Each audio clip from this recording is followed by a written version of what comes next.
Satria Kekasih Dewa dalam episode yang ketiga dengan judul Kemelut di Kurawan bagian yang ketiga.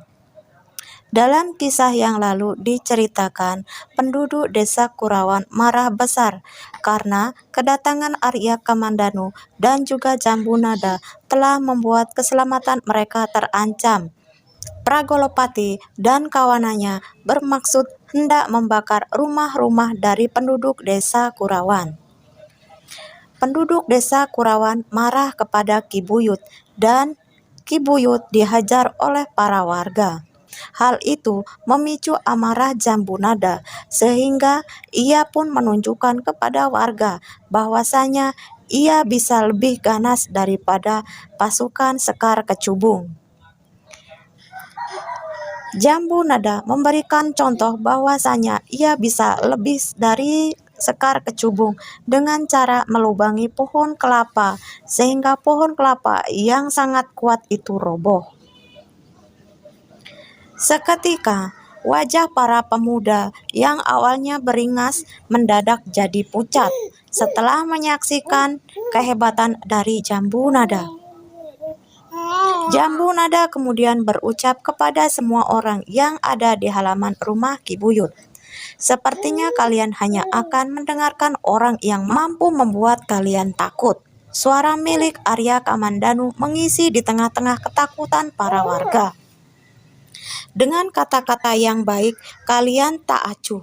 Bukankah kalian adalah orang yang berilmu, orang yang beradab, orang yang mengenal aturan tata krama?" Arya Kamandanu melanjutkan ucapannya. Warga yang berdiri di pendapadan halaman mulai sedikit paham akan kata-kata yang diucapkan oleh Arya Kamandanu. Wajah para penduduk terlihat lesu. "Di mana letak kesalahan kami pada kalian? Apa kami yang mengambil anak perempuan kalian?" ucap Arya Kamandanu kembali.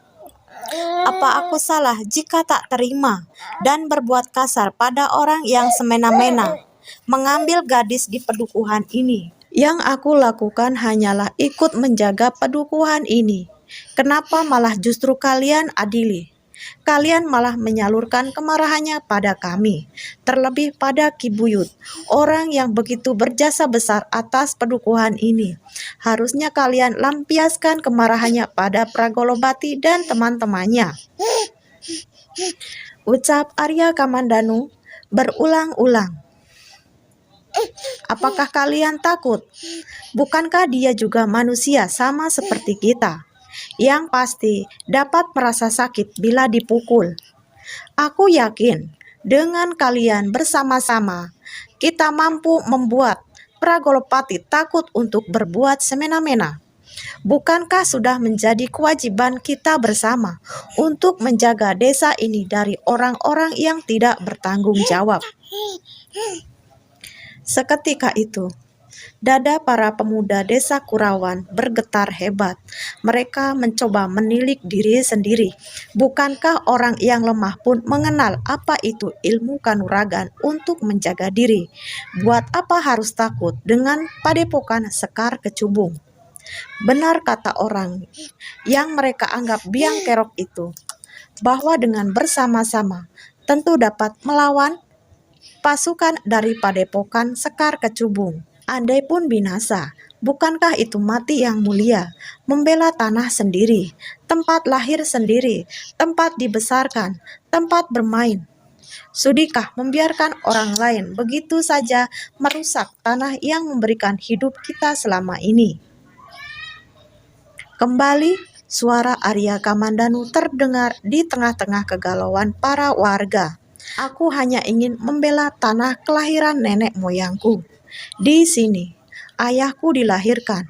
Aku pun dibesarkan di sini. Sadarkah kalian sudah membiarkan orang-orang itu berbuat semena-mena terhadap tanah kita? Gadis-gadis mereka ambil, adik-adik kita mereka ambil, padi yang kita tanam dengan susah payah bermandikan keringat pun mereka ambil. Apakah kita akan membiarkan hal ini terus berlanjut dan kita diam saja? Tidak, jawab salah seorang pemuda. Kemudian disahut oleh yang lainnya. Tidak, kami tidak akan membiarkan mereka mengambil hak kami. Tidak akan kami biarkan mereka berbuat semena-mena pada tanah kami. Ya, tidak, bergemuruhlah suara yang lain, sahut menyahut, seakan terbangun dari tidur dan juga dari mimpi buruk. Arya Kamandanu tersenyum. Ia menarik napas lega, lalu menatap wajah pemuda Kurawan dengan senyuman yang tulus. Sedangkan Jambu Nada yang berdiri dengan sikap kuda-kuda melengos. Untuk kesekian kalinya ia merasa kecewa. Ia ingin menunjukkan beberapa jurus kepada para warga, lalu menjatuhkan beberapa warga. Rasanya geram sekali mempergunakan kanuragan yang sudah dipelajari, belum sekalipun ia menghadapi manusia. Selama ini, yang menjadi lawannya adalah hanya benda-benda mati, batu, pohon, dan sebagainya. Selebihnya pada hewan buruan yang akan ditangkapnya. Dengan mudah Jambu Nada dapat menangkapnya. Lalu, untuk apa ia mempelajari ilmu kanuragan bila hanya untuk hal-hal yang remeh seperti itu?